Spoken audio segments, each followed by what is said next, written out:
नमस्कार दोस्तों, स्वागत है आपका वनडे एग्जाम सेंटर में। दोस्तों, आज के वीडियो में हम लोग दीनदयाल उपाध्याय गोरखपुर विश्वविद्यालय गोरखपुर के बीए फिफ्थ सेमेस्टर हिंदी के सिलेबस के बारे में चर्चा करेंगे और जानेंगे कि पाँचवें सेमेस्टर में आकर के हिंदी साहित्य में आपको क्या क्या पढ़ना होगा। तो पाँचवें सेमेस्टर में हिंदी साहित्य में आपको 2 पेपर पढ़ना होगा। इस वीडियो में हम लोग दूसरे पेपर के सिलेबस के बारे में चर्चा करेंगे। पहले पेपर के सिलेबस के बारे में हम लोगों ने चर्चा कर लिया है। अगर आपने उसको नहीं देखा है तो आप हमारे प्लेलिस्ट में जाकर के देख सकते हैं। जो दूसरा पेपर है आपका, उसका नाम है भारतीय एवं पाश्चात्य काव्य शास्त्र तथा हिंदी आलोचना। यानी आपको इसमें भारतीय काव्य शास्त्र भी पढ़ना है, पाश्चात्य काव्य शास्त्र भी पढ़ना है और हिंदी आलोचना के बारे में भी आपको इसमें पढ़ना होगा। पेपर कोड इसका है HND 302F। कुल 5 यूनिट आपको इस पेपर में पढ़ना है। एक एक करके हम लोग देख लेते हैं कि किस यूनिट में आपको क्या पढ़ना होगा। जो आपका पहला यूनिट है, इसमें आपको भारतीय काव्य शास्त्र के स्वरूप और संदर्भ के बारे में पढ़ना है।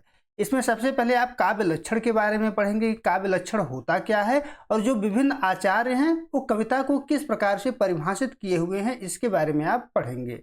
फिर काव्य प्रयोजन क्या होता है, काव्य प्रयोजन पर जो विभिन्न आचार्य हैं उनका क्या विचार है, इसके बारे में पढ़ना है। काव्य हेतु क्या होता है, इसके बारे में जानना है।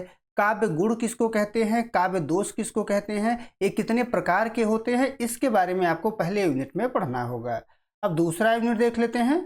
दूसरे यूनिट में आकर के आपको भारतीय काव्य शास्त्र के जो 6 सिद्धांत हैं, उन 6 सिद्धांतों के बारे में आपको यहाँ पर पढ़ना है।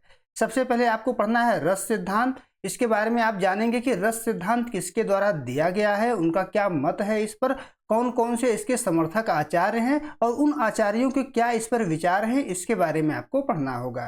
फिर इसी प्रकार से अलंकार सिद्धांत के बारे में पढ़ना है, ध्वनि सिद्धांत के बारे में पढ़ना है, रीति सिद्धांत के बारे में पढ़ना है।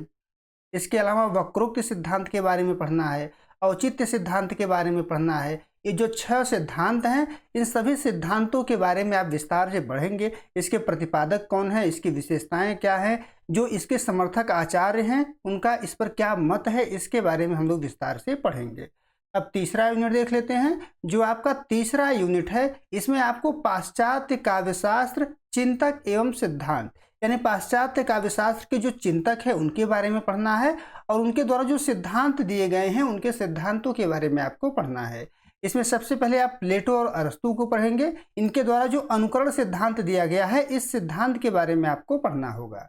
फोरस के द्वारा जो औचित्य सिद्धांत दिया गया है, इस सिद्धांत के बारे में आप पढ़ेंगे। इस सिद्धांत की क्या क्या विशेषताएं हैं, इसके बारे में जानेंगे।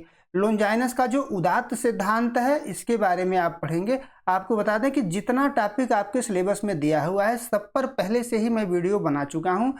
आपके चैनल पर हमारे जो है पहले से सभी वीडियो पड़े हुए हैं, आप वहां जाकर के देख सकते हैं। नया वीडियो भी मैं लेकर के आऊँगा। अगर आपने चैनल को सब्सक्राइब नहीं किया है तो चैनल को सब्सक्राइब कर लीजिए।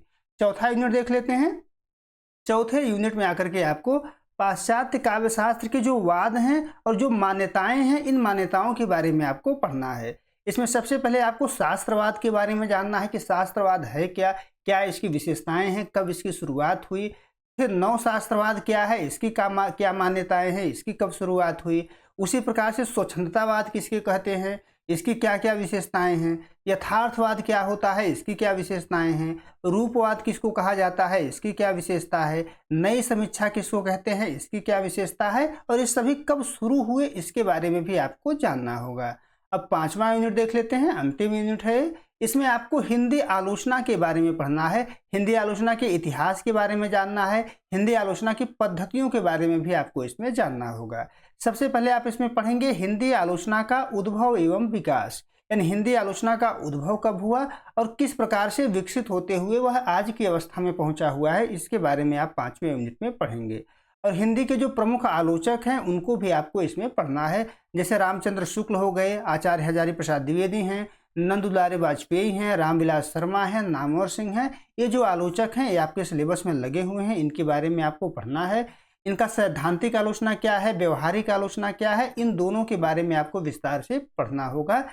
आपका जो पेपर होगा वो MCQ पर आधारित होगा, तो लंबा प्रश्न तो आपसे नहीं पूछा जाएगा, लेकिन जो तथ्यात्मक प्रश्न है इनके आलोचना से, जैसे इनके ग्रंथ कौन कौन से हैं, इनका सिद्धांत क्या है, किस पर ये क्या कहते हैं, जैसे छायावाद पर रामचंद्र शुक्ल ने क्या कहा है, कबीरदास पर हजारी प्रसाद द्विवेदी ने क्या कहा है, छायावाद पर नंदलाल वाजपेयी ने क्या कहा है। तो ये सभी चीज़ें आपसे पूछी जा सकती हैं, इसको आप अच्छे से तैयार कर लीजिएगा।